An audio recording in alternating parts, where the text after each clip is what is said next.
Hi guys, it really is the 7th of June today. There was a false start yesterday. Today is the 7th of June, not for long because it's about 11:30, and it is day 79 of our lockdown. So we're going to have to keep this a bit tight tonight because at midnight, which is in half an hour from now, Chris has got a wrestling show that he wants to be getting on with. So we have to stop waffling at 30 minutes like we usually try to, but fail to. Yes. So hi guys. As ever, loads going on. No respite from bonkers real world stuff, some of which has been somewhat heartening, interesting, certainly. But then yet again, there's always a bunch of people going out of their way to be dickheads. So one of them that I want to mention maybe early on, because it isn't to do with any of the subjects that we've covered. So you'd think, with the backdrop of all of these protests against police brutality and the massive global pandemic that is COVID-19, you'd think that sort of maybe most people with a massive platform would be aware that there's big stuff going on, and so maybe don't want to sort of detract from that too much, maybe, which was kind of the whole point of, say, Blackout Tuesday, was to quieten the other voices so that we can hear what we need to hear, and that would go for general sort of things.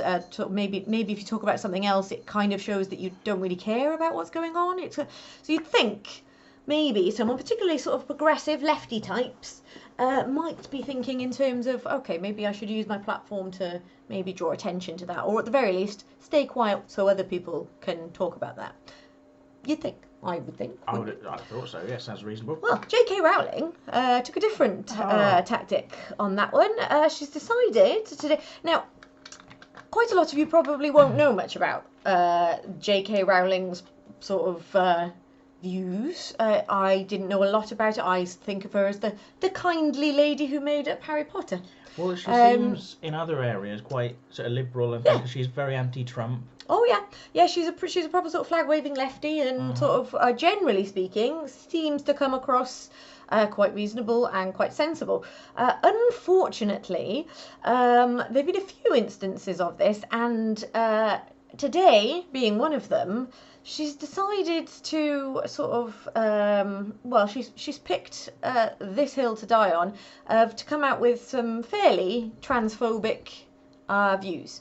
Now, she claims within these tweets that she is not transphobic, that she's an ally and she has trans friends. But ultimately, the thing that she's kicking off about is an article that refers to people who menstruate rather than saying women who menstruate. Now, that might seem a bit confusing why anybody would kick off about that, because most people would go, well, women do menstruate, so you can say women. But that obviously is quite excluding of trans men who identify as male but still menstruate, and also trans women who don't menstruate and can't menstruate but consider themselves to be women. So it's just, I think, a nice gesture. Also, obviously, some trans men can be pregnant. Trans men can menstruate. So sort of pointing out that this is only for women is quite exclusive of trans men. It's just one of those things where people have tried to use a bit of inclusive language. It isn't confusing, it isn't offensive. No. And it's just, and yeah, you could say women, and that would mean broadly the same thing to most people, but this is going, well, let's try and include everyone. Be a bit more inclusive. Still the people that were covered by the word women, still covered. Still covered. The people who consider they were born cisgender women are still all included in this. We're absolutely covering all of that. But it also just allows for sort of people on the fringes of womanhood, whether or not that's identifying as female or being biologically female and identifying otherwise. As far as I can see, that does nobody any harm, and is, if nothing else, a nice gesture to the trans community. It shows that you're aware that it's a slightly more complicated issue than just male-female. Now, quite a lot of mad feminists, now, and I say this, by the way, before anybody kicks off, I'm a feminist. I am wholeheartedly and unreservedly and unashamedly feminist. However, there's a little avenue, the little sort of lunatic fringe of feminism, which are referred to as trans exclusionary radical feminists, or TERFs, as for short. Just an acronym. It's not a slur. It is actually a term because they want to exclude trans people from feminism and the idea of femininity. It's essentially basically saying we're the ones who get to say what it is to be female and what it is to be a woman, and you don't. Essentially, I can't really see much validation for this other than transphobia. It's mostly just... Sometimes the argument will be that it's to do with women's safety, or it's to do with sort of remembering women's history.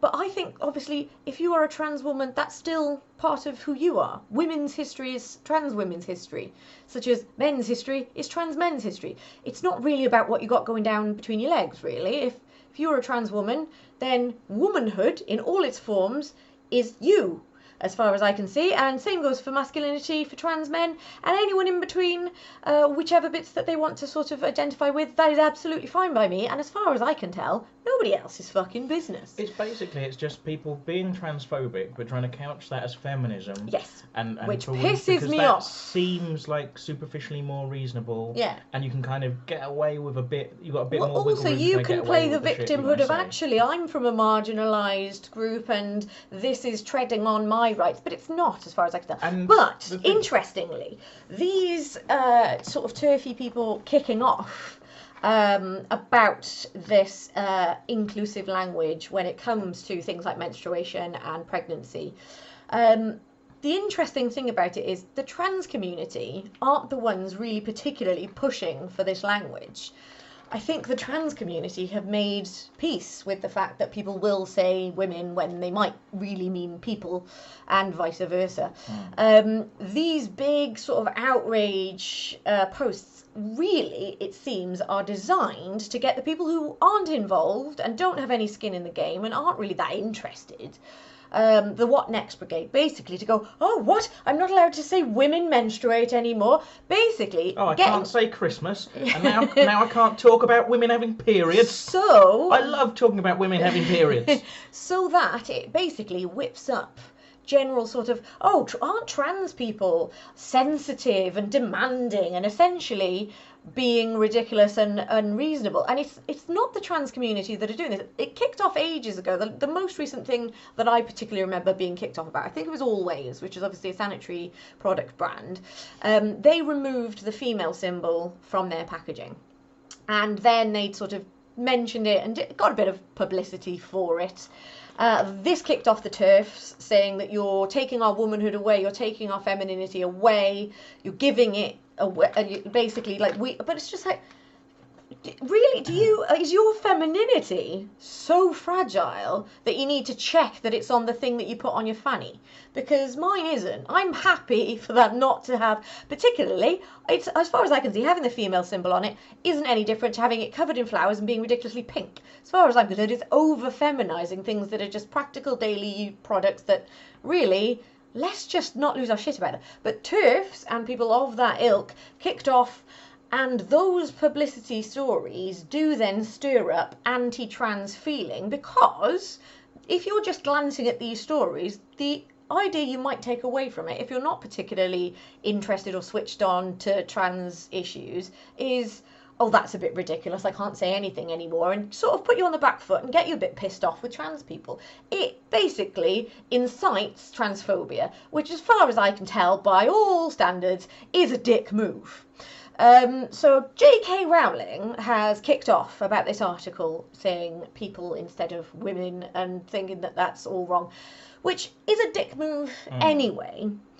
But I think to do that now, with all of what's going on in the world, you're going to use your platform, which is millions, probably hundreds of millions of and people. She's not saying anything positive about Black Lives Matter or bringing attention to any fundraisers or helping out any artists who are struggling. There must be fellow writers who are struggling in the pandemic prices. Yeah, maybe you could, if you are a radical feminist or a feminist and you don't consider yourself to be radical and you want to be trans exclusionary, how about put that on the back fucking burner right now and maybe do some fundraising for black women's causes right now. That would be a nice thing to do for feminism and also have a little bit of sort of awareness of what's going on with the world around you. So I'm pissed off with her.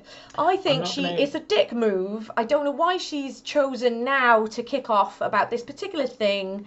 You've done it before and it's a dick move, but now seems particularly short-sighted and tone-deaf. I think this is something and quite self-centered and just ill thought out. So I think this is something that can happen as well, is when these TERFs, and they're not all women, you can get male TERFs as well, and they hashtag not all women, and they will tweet something.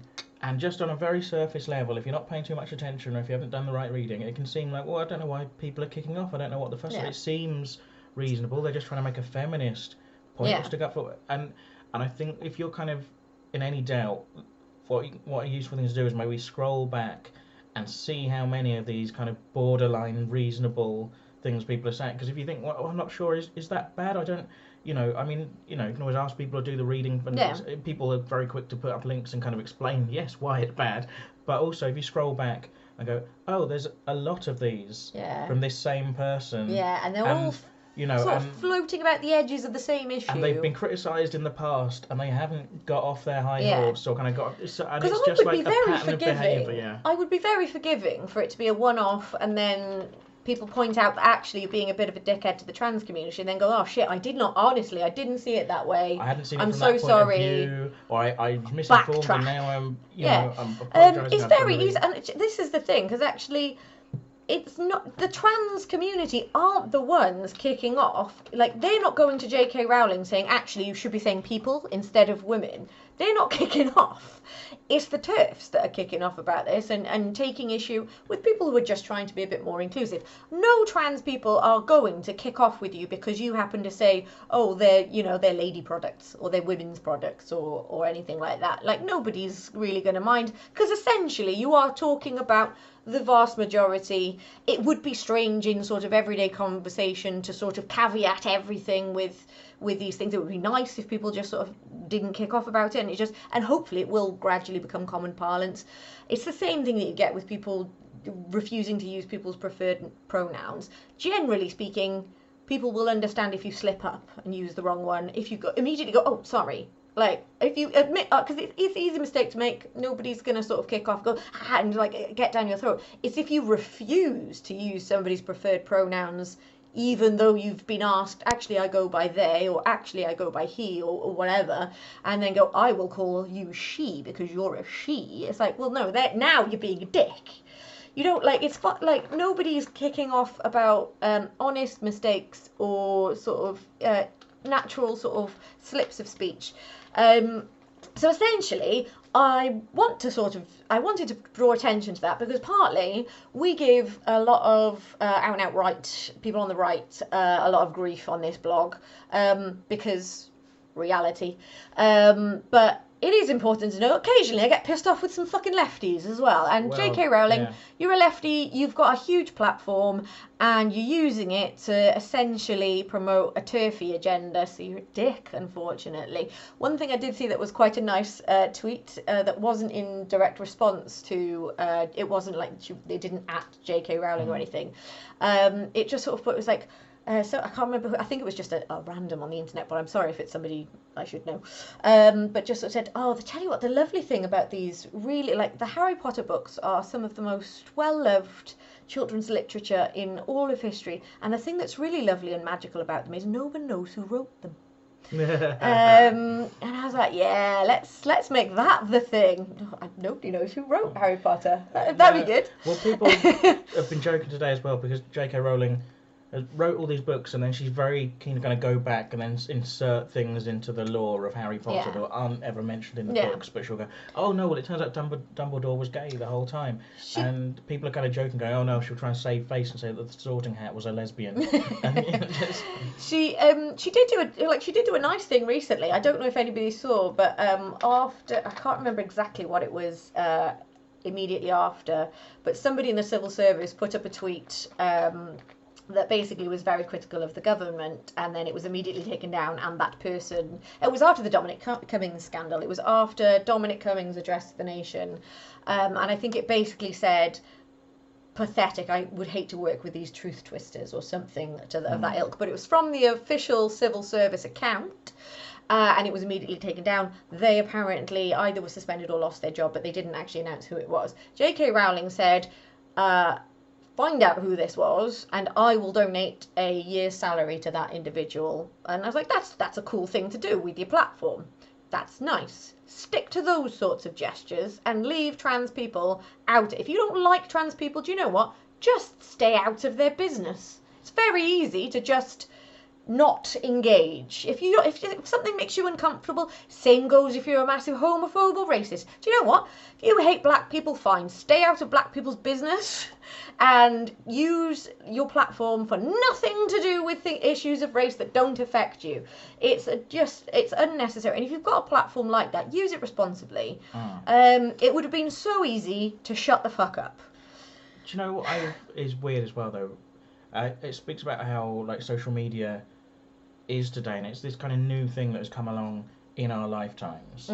And so like young people today are kind of growing up with it, and they're all a bit more au fait with it. But I guess like a lot of us still like figuring out how the best way to use it, how to do it. And like I was looking at J.K. Rowling's Twitter feed, you know, and she's sort of arguing with people who've kind of taken her to task on this thing. And then you scroll further back, and there's just loads of retweets of children's drawings. Right. Because there seems to be some sort of, I didn't really look into the details of it, there seems to be some sort of competition going on to draw some characters from some book of hers or something. Right. So there's just her retweeting loads of children's drawings with compliments on them. Right. But then that, you know, and presumably then maybe the parents are sort of logging into Twitter going, oh look, that's your drawing, that's what J.K. Rowling has said about it. But that's in the same stream as just all this kind of transphobic turfy bullshit. kind of nonsense. And it's really weird, like, I'm sure she's not the only person to do it, but it just seems like a weird disconnect of like, maybe there should be like a public and a private feed where one can be your political views and one can be your children's author. Yeah, public friendly, Twitter, family or maybe friendly you do children's that author. through a website or something. Like, it just seems like it's a horrible use of a very big platform, really, isn't it? Like she's allowed to have a kind of, you know, to be a person in the world. She doesn't have to be on children's author mode 100% of the time. No, yeah, that's fair. But I think like if you're running a children's drawing competition, maybe do that through a different platform to the one, like maybe you have a specific Facebook page for that, where it's not where you're also spouting your political, whatever those views may be, by the way, but like if you're talking about very adult kind of concerns or whatever it might be. Well, if it'd be like, if during this blog, in between these blogs, which are very sweary and do cover some quite complicated topics, as well as some nonsensical ones, if we also, on the same channel, were putting out sort of family-friendly videos for kids and stuff, it'd be well, there's a disconnect. Not that we've got anything like a platform. Well, we haven't really got a platform. It's about 20 of you. But like you wouldn't. You'd have some sensitivity to maybe that's a bit political and maybe that's a bit adult. Yeah, maybe this isn't the right playlist on YouTube for that. And if she was like going, Donald Trump's a cunt, and then going, and here's another children's drawing, and on the same and it's like I agree with what you're saying about Donald Trump. I think you should have a platform to say that. I'm not sure that should be the same platform where you're giving compliments to kiddies' drawings. Like if Tony Hart wanted to have a go at sort of John Major in the early 90s, say, for example. I do not know the politics of Tony Hart, but let's hope he was left-wing. Oh, he seemed kindly. I hope he's a lefty. Well, was a lefty. But like, if he wanted to really have a go at the politics of John Major, he wouldn't have done that on Heartbeat after the gallery. Do you know what I mean? No, probably not. If you're going to use your Twitter for that, put the drawings elsewhere. If you're going to do kids' drawings on your Twitter, maybe do the And like I say, it's all a thing with social media. I'm sure we're all like figuring out where the lines are sometimes between public and private personas and what you're doing with it. you know, but it's just something that struck me when I was looking Yeah, at the no, thing. I think that's fair. So, so yeah, well, like basically a bit disappointed with her there. I'd heard some stirrings previously about some transphobia. I just think like if you're like, why are you fighting this fight? Yes. Like, why is that the hill you've chosen to die on, particularly now? Right now, where there are other causes you could be lending your weight behind, or if you just wanted to stay silent, like just, it's like there's a pandemic, there's a lot of people very scared, people worried about their health, worried about the economy and their jobs. Tensions are already you know, running high. There's Let's a not lot whip of up anymore. mad racism going on. Like, we don't need to fling transphobia into that. It's not. Well, I'm sure she doesn't consider herself to be transphobic, and that's the same as all these racist people who are absolutely adamant that they're not racist. I'm like, well, if you hold racist views, you are racist. She was saying, so if I know and love, you know, lots of trans people, and there's a reason when you kind of go, oh, I can't be racist, many of my best friends are black. There's a reason why that's a kind of dumb cliche thing people say, and it doesn't mean anything. Like, yeah, you can be nice to individuals trans people, you know, of a marginalised group and still hold shitty views about that group as a whole. It's stereotyping. It's sort of it's just bullshit. But while we're just utter bullshit about Black Lives Matter, there's been a protest today, hasn't there, in Bristol? In Bristol, yeah. Yeah, it's quite a lot to unpack actually, because actually there's also been some in London. There's been some very big scale protests. There've been some in Wales as well. There's been some down in Swansea and some in Cardiff. There are future ones planned. Actually, there is going to be one in Newport on the 11th. So a little bit later than most of them, but that's going to be happening.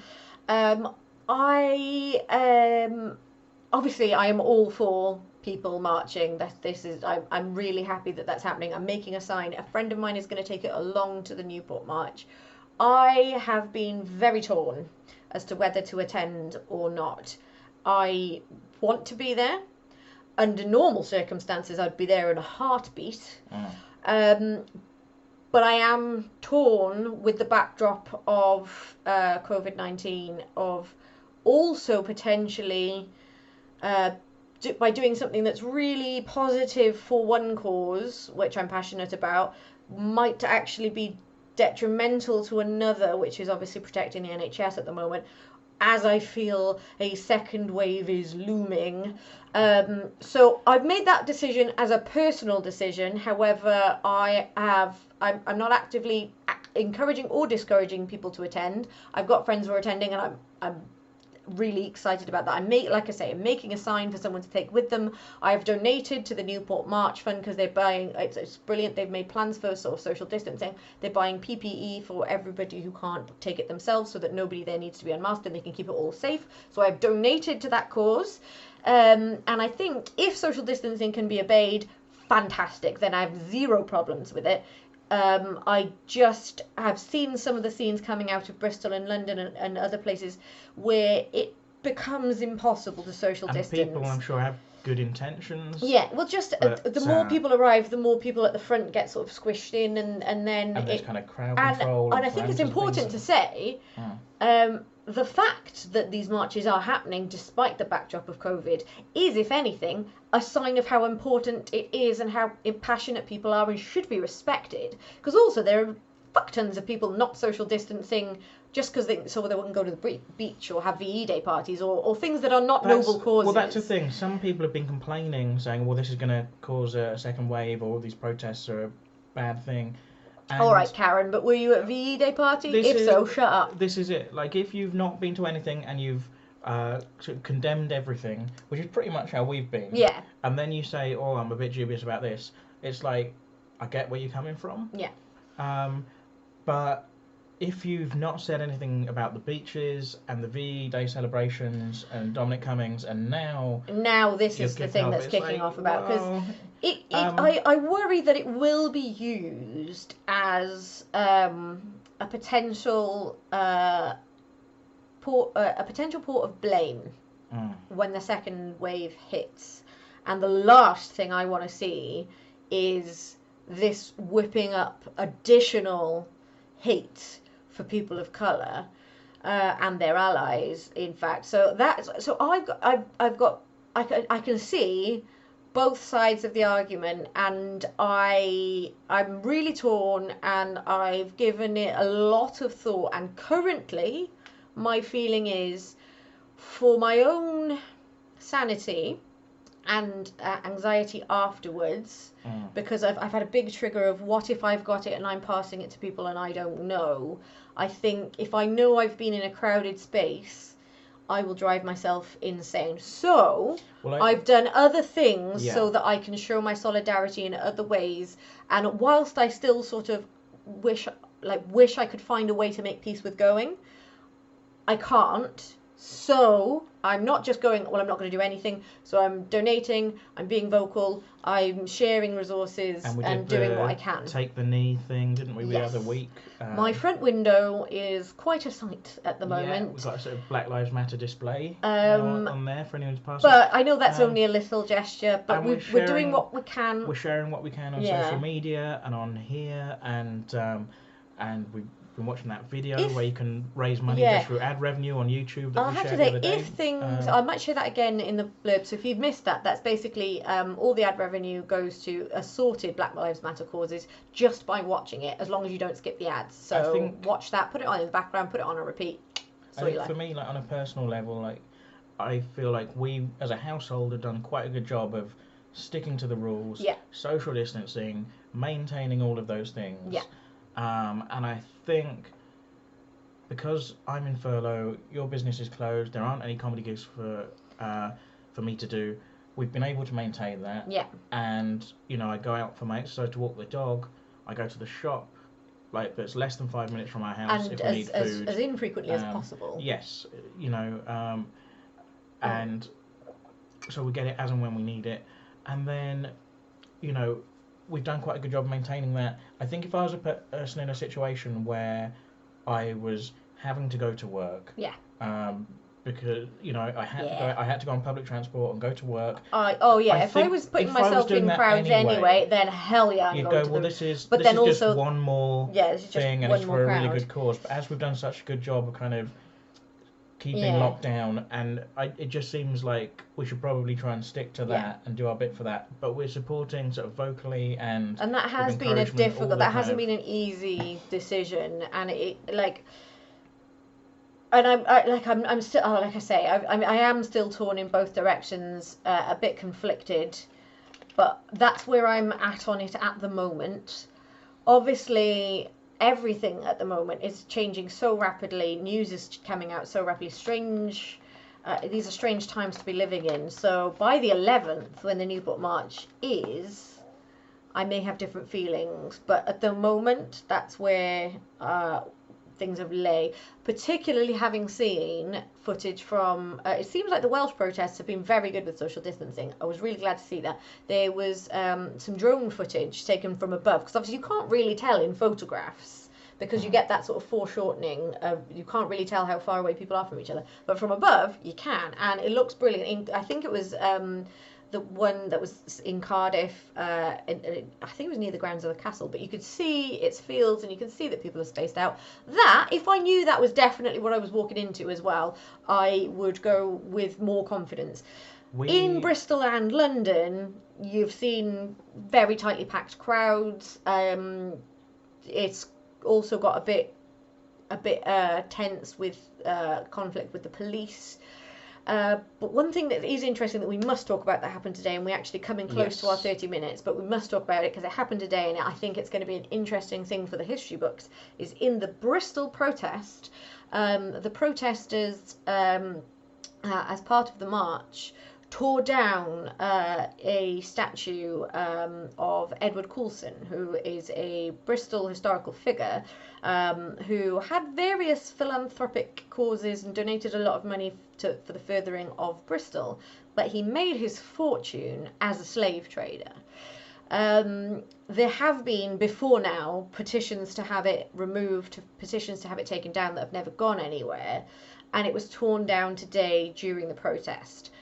My reaction to that, I have to admit, was fucking A. Yeah, okay, I'm down with that. Now, there's different views on this, which I can understand both, because there's a lot of people saying we shouldn't erase our history because we don't like it. But I think maybe that's fine. Take the statue down and put it up in the Museum of Slavery. Then that's it. Like you can history. Doesn't have to be a statue, does it? Yeah, like, it doesn't have to be something, because I'm not erase the history in Germany. You can still visit Auschwitz. They still have like Beckmet free gates up. You can kind of see all that stuff. They don't have statues to Hitler. No, and I think that's the thing. I sort of, generally speaking, I'm of the feeling that if you can keep a protest peaceful and non-violent, then you should. Tearing down a statue is not violence. It's a very powerful image, and I think it will go down in the history book. So it's not erasing history, it's making history, is the way I look at that. I was my initial gut reaction was, that's brilliant. I like that happened. There have been people around the world, in protests that have been sort of looting and vandalising, and these are people who are righteously angry, and kind of, I'm not wade in and criticise people for that, but I can see how if you're looting a store when you're protesting in your local area, you could be said to be hurting your community and things like that. I can see that side of the coin for those arguments. If you're tearing down a statue of a slave trader, no less, no one is really going to suffer off the back of a statue coming down, and it seems to me like the perfect form of vandalism. The plinth remained, so actually they stood up on the plinth and then did their speeches from the plinth after that, which I thought was a very powerful image. Also, the actual statue was taken and dragged to the harbour and dropped in, and that's where his ships were ported for sort of shipping his slaves. So there's so much powerful imagery going on there that I think that's brilliant that happened. I think nobody is harmed. It sends a strong message that we will not tolerate these sorts of the glorification and the whitewashing of history. Obviously, it doesn't mention on his plinth that he was a slave trader, but it uses the words one of the virtuous and wise of Bristol. It's like, he's not virtuous, is he? For years now, I was looking into this, and for years they've been trying to kind of figure out a wording for a new plaque that kind of talked about the philanthropy they'd done for Bristol, but also mentioned the slave trading, which is, I think that's a weird one in a way, because if you come across that on a statue and it goes, hey, he did all this good for Bristol, he also traded a bunch of slaves. Kind of looks like you're saying, what, is that why you put a statue up? You're celebrating that? It's an odd one. Yeah. But there were people, they could never agree, like the local council and the people writing the work could never agree on this new wording, and they had one that was agreed on, and then the mayor vetoed it, and there was all this stuff. So it's something that's been ongoing for a while with that plinth and the wording. And unfortunately, you mentioned like some people are saying, well, we shouldn't erase history. Unfortunately, that wasn't the only argument that people had for not tearing it down. Obviously, there are some people who are just going, well, he did a lot of good for the city. Think we should overlook a lot of his the slave trading fundraising things that he started still. Thing is, like, what's the guy who's been walking up and down his garden? Oh, Captain Tom. Captain Tom, Sir Tom, as he will be. So Sir Tom donated loads of money to the NHS, and he's rightly celebrated for what he did. I can't imagine he'd be as celebrated if he'd made that money people trafficking or disseminating child and just pornography. donated it to the NHS, but it made it off like child sex trafficking or something. I've been disseminating child porn on the dark web, so get yourself some PPE. I mean, that's not cool, is it? And it's basically it's an equivalent thing, right? It's people trafficking. It's like children. If there was a statue somewhere of Jimmy Savile, ships, who did a lot of died on the travel over. If there was a statue that had been erected to Jimmy Savile, it would rightly have been removed once we found out all of the awful things about him. Despite all the charity work he did he made loads of money for charity, loads of stuff like that. But you go, well, no, but he was an awful, awful person. We can't celebrate him. Just because Edward Coulson was a long time ago, the same thing stands. The same distaste of we shouldn't celebrate this man because he did terrible things stands. So I think tear it down, keep the plinth, put something beautiful in its place that marks what happened here today. Well, not here in Bristol, here in the UK today. Mark it with something meaningful which acknowledges the history and says that we're going to do better. Yeah, a bit of good news though in a way. There's a venue in Bristol called Colston Hall. Oh, right, yeah. And they had closed down for refurbishment anyway. This is the plan a long time. Oh, before all COVID. Before all stuff, COVID, they were planning to close for refurbishment and reopen in 2020. And before all this happened, they'd already said. They called Colston Hall. I've actually been there, I think, to watch John Robbins doing his stand-up comedy show. So it's like a theatre live venue type place, right? Yeah. And they had already said when they reopen, they were going to take the Colston name off it. Right. So that's. I mean, obviously. Have they said what they're going to call themselves now? No, I don't know. But obviously, what we want is for these protests and everything that's going on to make a big difference. But it's also nice to see some people who are just reaching the right conclusions and doing the right thing anyway without this having to happen, you know, and that's positive change, I think. Yeah, I think that's brilliant. But someone who's come out against the taking down of the statue is Priti Patel. Oh, God. Just when I thought I couldn't dislike her more. Our beloved Home Secretary.